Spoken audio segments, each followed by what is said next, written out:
ಇವತ್ತು Jyothi urban co-op credit society limited ಪ್ರಧಾನ ಕಚೇರಿ ಮೂಡಲಗಿ ಇವರ ವತಿಯಿಂದ ಒಂದು ವಿಶ್ವ ಪರಿಸರ ದಿನಾಚರಣೆ ನಿಮಿತ್ತವಾಗಿ ಒಂದು 100 ಸಸಿಗಳನ್ನು ನೆಡುವ ಒಂದು ಕಾರ್ಯಕ್ರಮವನ್ನು ಮಾಡ್ತಾ ಇದ್ದಾರೆ. ಈ ಕಾರ್ಯಕ್ರಮದಲ್ಲಿ ಬಂದಿದ್ದ ಎಲ್ಲ ಅಧಿಕಾರಿಗಳು, ನಮ್ಮ ಮೂಡಲಗಿ ಸಾರ್ವಜನಿಕರು, ಈ ಸಂಸ್ಥೆಯ ಅಧ್ಯಕ್ಷರು, ಉಪಾಧ್ಯಕ್ಷರು ಎಲ್ಲರಿಗೂ ನಮಸ್ಕಾರಗಳು. ಜ್ಯೋತಿ ಅರ್ಬನ್ ಕೋಆಪರೇಟಿವ್ ಕ್ರೆಡಿಟ್ ಸೊಸೈಟಿ ಇದೊಂದು 100 ಸಸಿಗಳನ್ನು ನೆಡುವ ಒಂದು ಕಾರ್ಯಕ್ರಮ ಮಾಡ್ತಾ ಇದೆ. ನಿಜವಾಗಲೂ ಒಂದು ಒಳ್ಳೆಯ ಕಾರ್ಯಕ್ರಮ.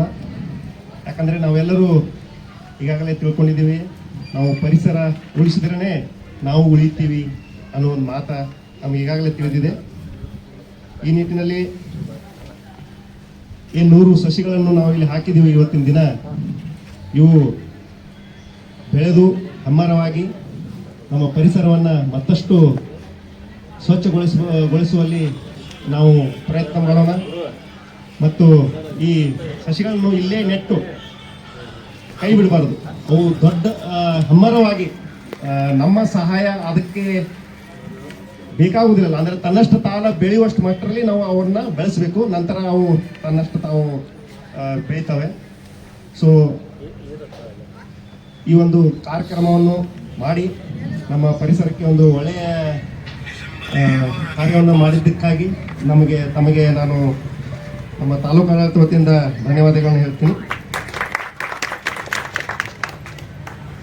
ಮತ್ತೆ ಇಲ್ಲಿ ನನಗೆ ಈ ಕಾರ್ಯಕ್ರಮಕ್ಕೆ ಆಧಾರಾಗಿ ಆಮಂತ್ರಣ ನೀಡಿದ್ದಕ್ಕೆ ಧನ್ಯವಾದಗಳನ್ನು ಹೇಳಿ ನಾನು ಮಾತನ್ನು ಮುಗಿಸ್ತೀನಿ. ಬಾಂಧಳದ ಬಾಗು ರವಿಕಿರಣಗಳ ನೀಳ್ಕೋಲು, ಇಂದು ಮಣಿ ನುಂಬು ತಾರೆಗಳ ಕಣ್ಮಿನುರು, ಚಂದದಂಗಾಂಗ ಭಾವದಿ ಮೊದಲ ಪಾಠವಿವು ಸೌಂದರ್ಯ ಗುರು ಪ್ರಕೃತಿ ಮಂಟಿತು ಅಂತ ಹೇಳಿ.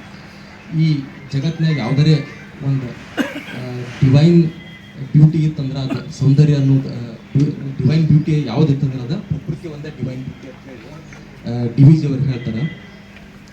ನಾವು ಇವತ್ತು ಎಲ್ಲರೂ ರೈತರಿದ್ದೀವಿ, ರೈತರ ಮಕ್ಕಳಿದ್ದೀವಿ, ಅಥವಾ ಒಂದು ಅಗ್ರಿಕಲ್ಚರ್ ಸಂಬಂಧಪಟ್ಟವರಿದ್ದೀವಿ.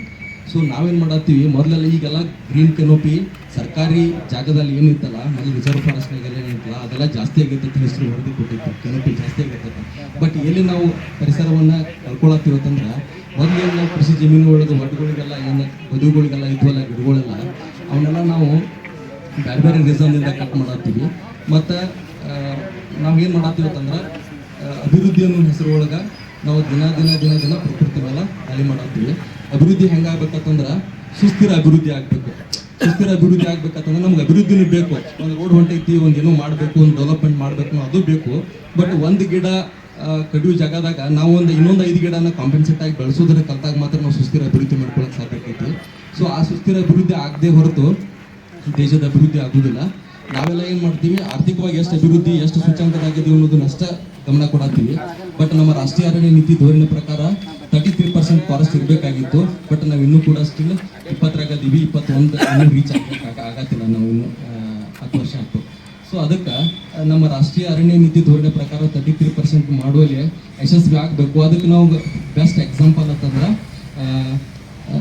ಡೆಮಾಕ್ರೆಟಿಕ್ ರಿಪಬ್ಲಿಕ್ ಅನ್ನೋ ಒಂದು ದೇಶ ಐತಿ.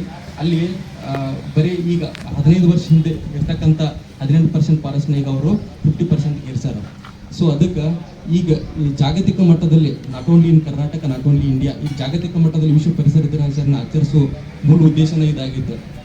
ಸೊ ಈ ಸಲದ ಮುಖ್ಯ ಹೋಸ್ಟ್ ಯಾವ್ದಾಯ್ತಂದ್ರೆ ಅಜರ್ಬೈಜಾನ್ ದೇಶ ಇದನ್ನ ಹೋಸ್ಟ್ ತಗೊಂಡೈತಿ. ಬಾಕು ಅನ್ನೋದು ಒಂದು ಸಿಟಿ ಅದ. ಬಾಕು ಅನ್ನೋ ಸಿಟಿ ಒಳಗೆ ಇದನ್ನ ಹೋಸ್ಟ್ ಮಾಡಿ ಇಡೀ ವಿಶ್ವಾದ್ಯಂತ ಈ ಪರಿಸರಕ್ಕೆ ಸಂಬಂಧಪಟ್ಟಿರ್ತಕ್ಕಂಥ ಎಲ್ಲ ಒಳಿತುಗಳನ್ನ ಎಲ್ಲ ಮನುಕುಲಕ್ಕೆ ಹಂಚುವಂಥ ಕೆಲಸವನ್ನ ಆ ದೇಶ ಈ ಸಲ ಹೋಸ್ಟ್ ಮಾಡೈತಿ. ಸೊ ಈಗ ನಾವು ಏನು ಹೇಳಕ್ ಹೊಂಟಿವತ್ತಂದ್ರೆ, ಸಾಕಷ್ಟು ಇದಕ್ಕೆ ಸಂಬಂಧಪಟ್ಟಂಥ ಆ್ಯಕ್ಟ್ಗಳೆಲ್ಲ ಅದಾವೆ. ನಾವು ಏನು ಮಾಡಿದ್ರು ಆಗೋದಿಲ್ಲ. ಸೋಷಿಯಲ್ ರೆಸ್ಪಾನ್ಸಿಬಿಲಿಟಿ ಬರೋ ತನಕನೂ ಅಷ್ಟೇ ಆ್ಯಕ್ಟ್ ತೊಗೊಂಡ್ಬಂದ್ರು, ಎಷ್ಟೇ ರೂಲ್ಸ್ ತೊಗೊಂಡ್ಬಂದ್ರು ಆಗೋದಿಲ್ಲ. ಸೊ ಅದಕ್ಕೆ ಏನಪ್ಪ ಅಂತಂದ್ರೆ, ಈಗ ನಾವೆಲ್ಲರೂ ನೋಡತ್ತೀವಿ ಎಷ್ಟು ಇಂಪಾರ್ಟೆನ್ಸ್ ಐತಿ ಅಂತಂದ್ರೆ, ಈಗ ನಾವೆಲ್ಲರೂ ಕ್ರಿಕೆಟ್ ಮ್ಯಾಚ್ ನೋಡ್ತೀವಿ, IPL ನೋಡ್ತೀವಲ್ಲ, ನೋಡತ್ತಿರ್ತೀವಲ್ಲ, ಅವಾಗ ಒಂದು ಬೌಲರ್ ಬೌಲಿಂಗ್ ಹೋಗಿದ್ನ ಕೆಳಗೆ ಒಂದು ಲೈನ್ ಇರ್ತೈತೆ. ಅಲ್ಲಿ ಒಂದು ಡಾಟ್ ಬಾಲ್ ಬಿದ್ದಕ್ಕೂ ಒಂದು ಏನಾಕೈತ್ರಿ, ಗಿಡ ಹುಟ್ಟಿದಂಗೆ ತೋರಿಸ್ತಿರ್ತಾರೆ, ಗೊತ್ತೈತ್ರಿ, ಐಕಾನ್ ತೋರಿಸ್ತಿರ್ತಾರಲ್ಲ, ನಾವು ನೋಡಿದ್ದೀವಿ. ಸೊ ಅದಕ್ಕೆ ಈಗ ಎಷ್ಟೋ ವರ್ಷ ಆಯ್ತು, ಈಗ ಆಲ್ಮೋಸ್ಟ್ ಒಂದು 4 ಸೀಸನ್ದಿಂದ ಟಾಟಾ ಮತ್ತು BCCI ಸಹಯೋಗಿತದಾಗ 1 ಡಾಟ್ ಬಾಲಿಗೆ 19 ಗಿಡ ಹಚ್ಚು ಅವ್ರ ಪ್ರೇರೇಪಣೆ ತಗೊಂಡಾರ. ಸೊ ಅದಕ್ಕೆ ನಮ್ಗೆ ನಾವು ಎಲ್ಲಿಂದನೂ ಪ್ರೇರೇಪಣೆ ಎಲ್ಲಿಂದನೂ ತಗೋಬೇಕಂತಂದ್ರೆ ಪ್ರತಿಯೊಂದರಿಂದನೂ ನಾವು ತಗೋಬೇಕು. ಅದು ಎಂಟರ್ಟೈನ್ಮೆಂಟ್ ಅನ್ನೋದು ನೋಡೋದ್ರ ಜೊತೆಗೆ ಅದರಿಂದ ನಾವು ಏನು ಪ್ರೇರೇಪಣೆ ತೊಗೊಂಡಿವಿ ಅನ್ನೋದನ್ನು ಇಂಪಾರ್ಟೆಂಟ್ ಆಗೈತಿ. ಸೊ ಅದಕ್ಕೆ ನಾ ಇದ್ರ ರಿಲೇಟೆಡ್ ಅಂತ ಹೇಳ್ತೀನಿ, ನಾವು ರಿಸ್ಟೋರ್ ಮಾಡಲಾರ್ದನ್ನ ರೀಯೂಸ್ ಮಾಡೋಕ್ಕಾಗೋದಿಲ್ಲ. ನಾವು ಇಲ್ಲಿ FD ಮಾಡ್ತೀವಿ ನಮ್ಮ ಬ್ಯಾಂಕ್ನಾಗ, ಅವಾಗ ನಮಗೆ 6 ವರ್ಷ 7 ವರ್ಷ ಬಿಟ್ಟು ಅದು ಹೆಂಗೆ ನಮಗೆ ಫಲ ಕೊಡ್ತಿದ್ವು. ಸೊ ಅದಕ್ಕೆ ರಿಸ್ಟೋರ್ ಮಾಡಿದಾಗ ನಾವು ರೀಯೂಸ್ ಮಾಡ್ತೀವಿ ಅದನ್ನು. ಸೊ ಹಂಗೆ ನಾವು ಪ್ರಕೃತಿಗೆ ರಿಸ್ಟೋರ್ ಮಾಡದೆ ನಾವು ರೀಯೂಸ್ ಮಾಡೋಕೆ ನಮ್ಗೆ ಆಗೋದಿಲ್ಲ ಅನ್ನೋದನ್ನು ನಾ ಈಗ ಈ ಮಾತನ್ನಾಗ ಹೇಳ್ತೀನಿ.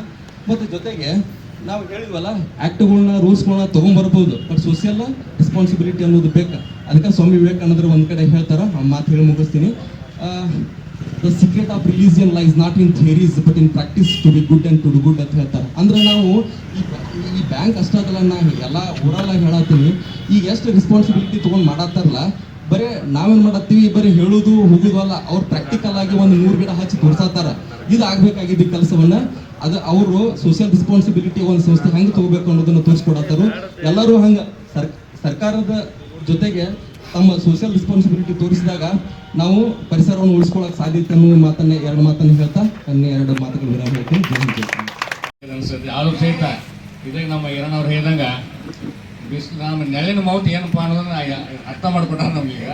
ಅದಕ್ಕೆ ಸರ್ನ ವಿನಂತಿ ಮಾಡ್ಕೊತೀವಿ ಬಿಲ್ಡಿಂಗ್ ಓನರಲ್ಲಿ, ದಯಮಾಡಿ ಇಲ್ಲಿ 2 ಗಿಡ ಹಚ್ಚಿದಪ್ಪ ಅಂತಂದ್ರೆ ಮುಂದಿನ ದಿನದಲ್ಲಿ ನಮ್ಗೆ ನೆರಳು ಆಗ್ತದೆ ಅಂತಕ್ಕಂಥ ವಿಚಾರ ಇರ್ಬೇಕಂದ್ರೆ ಅದಕ್ಕೆ 2 ಗಿಡ ಹಚ್ಚಕ್ಕೆ ಅವಕಾಶ ಮಾಡಿಕೊಡ್ತಾರೆ. ಈ ವೇದಿಕೆಯಲ್ಲಿ ನಮ್ಮ ಒಂದು ಕರೆಗೆ ಹೋಗೊಟ್ಟು ಅತಿಥಿಯ ಅಭಿಸಿದಂತಹ ನಮ್ಮ ತಾಲೂಕಾ ದಂಡಾಧಿಕಾರಿಗಳಂತಹ ಗುಮ್ಮಿ ಅವರೇ, ಅದೇ ರೀತಿಯಾಗಿ ಮುಖ್ಯಾಧಿಕಾರಿಗಳಂತಹ ತುಕಾರಾಮ್ ಮಾಧವ್ ಅವರೇ, ಅದೇ ರೀತಿ ಅರಣ್ಯ ಅಧಿಕಾರಿಗಳವರೇ, ಅದೇ ರೀತಿ ನಮ್ಮ ಆತ್ಮೀಯರಾದಂತಹ ಮಾತೆ ಚಿಕ್ಕಿ ಅವರೇ, ಅದೇ ರೀತಿ ನಮ್ಮ ಮಾಜಿ ಪುರಸಭೆಯ ಸದಸ್ಯರಾದಂತಹ ಹಿರಣ್ಣ ಕೊಣ್ಣೂರ್ ಅವರೇ, ಮಾಜಿ ಪುರಸಭೆ ಅಧ್ಯಕ್ಷರಾದಂತಹ ಅನುಗುಂದ್ ಅವರೇ, ಅದೇ ರೀತಿಯಾಗಿ ಕೃಷ್ಣ ಗಿರಣ್ ಅವರೇ, ಹಾಗೂ ಪರಿಸರ ಶ್ರೇಣಿಯ ನಮ್ಮ ಆತ್ಮೀಯರಾದಂತಹ ಗಿರಪ್ಪ ಡಾವಜ್ ಅವರೇ, ಅದೇ ರೀತಿಯಾಗಿ ನಮ್ಮ ಆತ್ಮೀಯ ಎಲ್ಲ ಆಡಳಿತ ಮಂಡಳವರೇ, ಜೊತೆಗೆ ಇಲ್ಲಿ ಈ ಒಂದು ಕಾರ್ಯಕ್ರಮಕ್ಕೆ ಆಗಮಿಸಿದಂಥ ಎಲ್ಲ ಪತ್ರಿಕಾ ಬಾಂಧವರೇ, ಅದೇ ರೀತಿ ಎಲ್ಲರೂ ಈ ಒಂದು ಕಾರ್ಯಕ್ರಮ ಎಲ್ಲ ಅತಿಥಿ ಬಾಂಧವರೇ. ಈಗ ಬಿಸಿಲು ಭಾಳ ಆಗೈತೆ, ಅದಕ್ಕೆ ನಾವು ಹೇಳಿದ್ರು ಏನೋ ಈಗ ಅಷ್ಟೊಂದು ತಿಳಿಯೋದಿಲ್ಲ, ತಿಳಿಯಾಗ ಹೋಗೋದಿಲ್ಲ. ಈ ಕಾರ್ಯಕ್ರಮ ಮಾಡ್ತಕ್ಕಂಥ ಉದ್ದೇಶ ಏನಪ್ಪ ಅಂದ್ರೆ ಆಗ ತಸಲ ಸಾಹೇಬ್ರಿಗೆ ಕೇಳಿ ನಮ್ಮ ಇದು ಮೊದಲೇ ವಾರ ಆಗಬೇಕಾಗಿತ್ತಂತಕ್ಕಂಥ ಏನೆಲ್ಲ ಒಟ್ಟು ಒಂದು ಒಳ್ಳೆ ಕಾರ್ಯ ಆಗ್ಬೇಕಂತಂದ್ರೆ ಯಾವ ಜನ ಏನಿಲ್ಲ ಸರ, ನಾವೊಂದು ಕಾರ್ಯಕ್ರಮ ಮಾಡ್ತೀವಿ, ತಮ್ಮ ಸಹಕಾರ ನಮ್ಗೆ ಇರಲಿ ಅಂತಕ್ಕಂಥ ಭಾವನೆ ಅವ್ರು ಹೇಳಿದಾಗ ಆಗಲಿ ಮಾಡಿರಪ್ಪ ಅಂತಕ್ಕಂಥ ಒಂದು ಮಾತನ್ನು ಹೇಳಿದ್ರು. ಅದಕ್ಕಾಗಿ ಉದ್ದೇಶ ಏನಪ್ಪ ಅಂತಂದ್ರೆ ಈ ಒಂದು ಪರಿಸರ ದಿನಾಚರಣೆ ಜನರಲ್ಲಿ ಜಾಗೃತಿ ಮೂಡಿಸ್ತಕ್ಕಂಥ ಒಂದು ಉದ್ದೇಶ ಅಷ್ಟೇ ಐತಿ. ಯಾಕಂದ್ರೆ ಪ್ರತಿಯೊಬ್ಬರು ಗಿಡಗಳನ್ನ ನೆಡ್ರಿ, ಮರಗಳನ್ನ ನೆಡ್ರಿ, ಅದರಿಂದ ನಮಗೆ ಪರಿಸರಕ್ಕೆ ಸಮಾಜಕ್ಕೆ ಬಹಳ ಅನುಕೂಲ ಆಗ್ತಕ್ಕಂತಹ ಒಂದು ವ್ಯವಸ್ಥೆ ಒದಗಿಸ್ಕೊಡ್ತದೆ. ಮಳೆ ಬೆಳೆ ಚೆನ್ನಾಗಿ ಆಗ್ತಕ್ಕಂಥ ಒಂದು ವ್ಯವಸ್ಥೆ ಆಗ್ತಕ್ಕಂಥ ಮಾತನ್ನು ಹೇಳ್ತಾ ಈ ಬಿಸಿಲಿನ ಸಲುವಾಗಿ ನಮ್ಮ ಮಾತನ್ನು ಮೊಡಗೊಳಿಸಿ ಈ ಒಂದು ಮಾತನ್ನು ಈ ಸಂದರ್ಭ ಮುಗಿಸ್ತೇನೆ.